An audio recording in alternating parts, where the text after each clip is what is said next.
नमस्कार। भारतीय इतिहास में जब भी हम साहस और देशभक्ति की बात करते हैं तो एक नाम, एक चेहरा हमेशा हमारे सामने आता है, झांसी की रानी लक्ष्मीबाई। तो आज हम उन्हीं की इस बेमिसाल कहानी को समझने की कोशिश करेंगे। चलिए शुरू करते हैं। हाँ, तो जब भी कोई रानी लक्ष्मीबाई का नाम लेता है तो दिमाग में क्या तस्वीर आती है?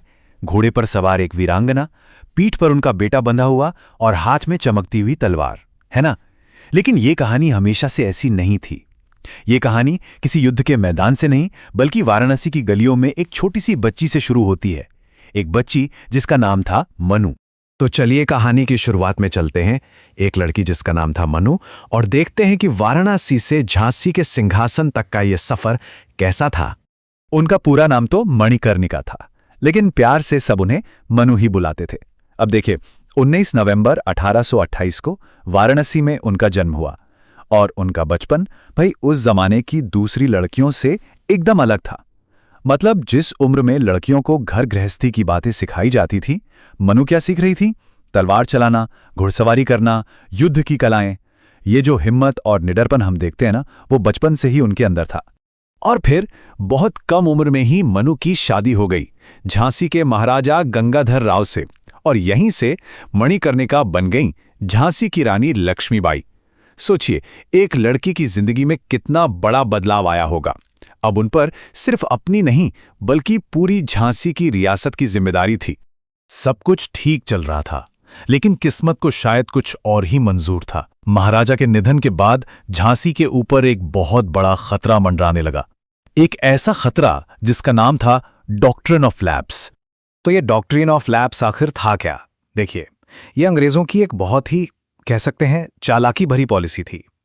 नियम सीधा सा था, अगर किसी राजा का अपना बेटा यानी कि सीधा पुरुष वारिस नहीं है, तो उसके मरने के बाद वो रियासत सीधी सीधी अंग्रेजों की हो जाएगी, उसे ब्रिटिश राज में मिला लिया जाएगा।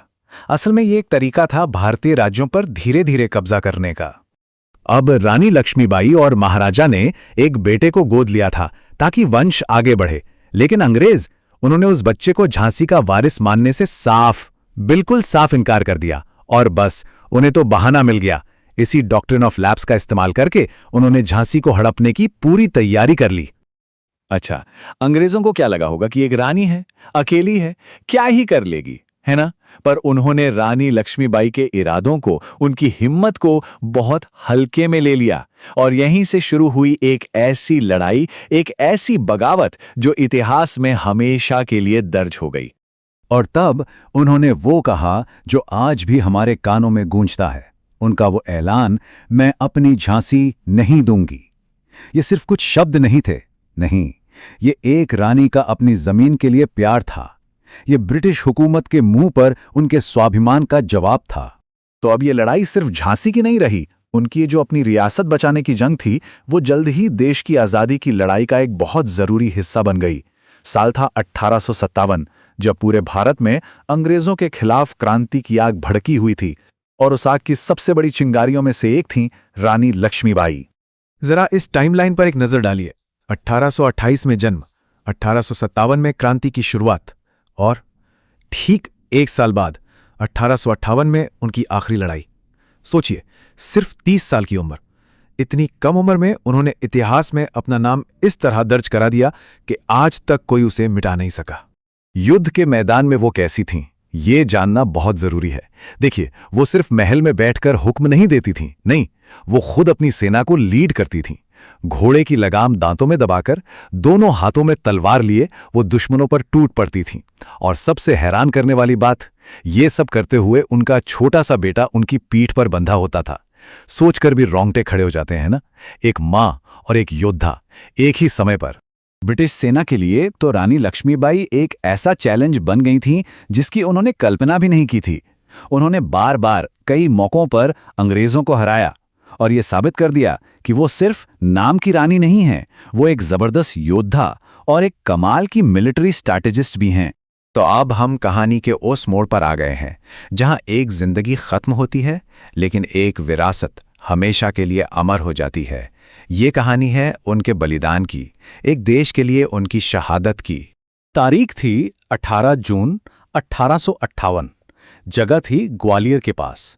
अंग्रेजों से लड़ते लड़ते रानी लक्ष्मीबाई वीर गति को प्राप्त हो गईं। उन्होंने एक योद्धा की तरह जिंदगी जी और अपनी आखिरी सांस भी एक योद्धा की तरह ही ली, अपनी मिट्टी के लिए लड़ते हुए। लेकिन क्या उनका बलिदान बेकार गया? बिल्कुल नहीं। उनकी शहादत ने आज़ादी की लड़ाई की आग को और तेज कर दिया।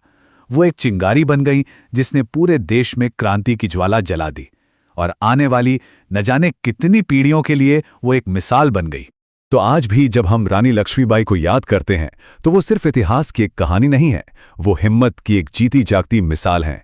वो इस बात का प्रतीक है कि देशभक्ति क्या होती है और अन्याय के सामने कैसे नहीं झुकना है। उनका जीवन, उनका बलिदान हम सबको हमेशा हिम्मत देता रहेगा। तो आखिर में एक सवाल जरूर सोचना चाहिए कि कैसे सिर्फ एक इंसान की हिम्मत पूरे इतिहास का रुख मोड़ सकती है। रानी लक्ष्मीबाई की कहानी इसका सबसे बड़ा जवाब है। यह हमें सिखाती है कि अगर इरादे पक्के हों और हिम्मत हो तो कुछ भी नामुमकिन नहीं है।